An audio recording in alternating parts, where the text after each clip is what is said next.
के शहर में तेजस अपनी पत्नी नीरू के साथ रहता था। पति पत्नी दोनों ही नौकरी करते थे। एक दिन तेजस गांव अपनी माँ के पास फोन करता है। हेलो, प्रणाम माँ। जीते रहो माँ, तुम दादी बनने वाली हो। अरे वाह, ठीक है बेटा, मैं कल ही आती हूँ। जब माँ जी शहर पहुंची तो बेटी बहू ने बहुत अच्छे से स्वागत किया। लीजिए माँ जी चाय। अरे गर्मा गर्म पकोड़े ले आओ माँ के लिए। नीरू रसोई में गई और 2 मिनट में ही पकोड़े ले आई। जी ये लीजिए। बहू जादू से बनाए हैं क्या? अभी तो रसोई में गई थी।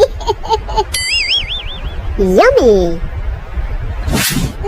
माँ जी, शीला रसोई में पकोड़े तल रही है, मैं बस लेकर आई। हे भगवान, मेरा धर्म भ्रष्ट कर दिया तूने। अब तो गंगा जल से शुद्धिकरण करना होगा। दूसरे दिन, माँ जी मैंने नाश्ता बना दिया है, ऑफिस जा रही हूँ। पर अभी तो घर का सारा काम पड़ा है।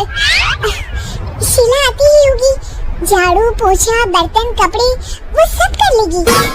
हमारे जमाने में घर का सारा काम हम ही करते थे। जी माँ जी, आप बहुत होशियार हैं। मैं घर ऑफिस दोनों नहीं संभाल पाती। तो जरूरत क्या है घर से बाहर जाकर चाकरी करने की? वैसे भी घर का काम खुद करने से घर में बरकत आती है, समझी? पर माँ जी, पर कुछ नहीं, इस महीने की पगार मिले फिर ऑफिस बंद है। हाँ। रात को नीरू तेजस से कहती है, सुनिए जी, माँ जी बोल रही थी कि मैं नौकरी छोड़ दूं। वैसे ठीक ही तो है, अभी तुम्हें आराम की जरूरत है।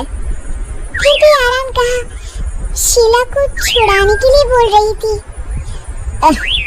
तो अब 24 घंटे में इतना काम तो कर ही सकती हो। पर जॉब पसंद है मुझे, घर पर मन नहीं लगेगा। अगले दिन जब दोनों ऑफिस के लिए निकल रहे थे, मेरी तो कोई कीमत ही नहीं है इस घर में।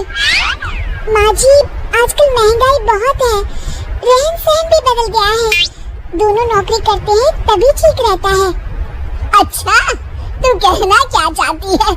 मेरा बेटा तुझे बिठा के खिला नहीं सकता? तू ही इस घर का खर्च चला रही है, हैं? नहीं माँ जी, मेरा वो मतलब नहीं था। मतलब खूब समझती हूँ, ये बाल धूप में सफेद नहीं किए मैंने। हाँ। अब तो ये रोज का काम हो गया था। तेजस भी रोज की झिकझिक से परेशान हो गया था। एक दिन उसने कहा, नीरू, वैसे भी तुम्हें मैटरनिटी लीव मिलने वाली है, तो अभी से ही छुट्टी ले लो। पर क्या, मेरी सैलरी अच्छी खासी है। आखिर नीरू ने रिजाइन कर दिया। जब बच्चा हुआ तो घर में सब बहुत खुश हुए। कुछ दिनों बाद तेजस फाइल देख रहा था। क्या हुआ तेजस, कुछ परेशान लग रहे हो?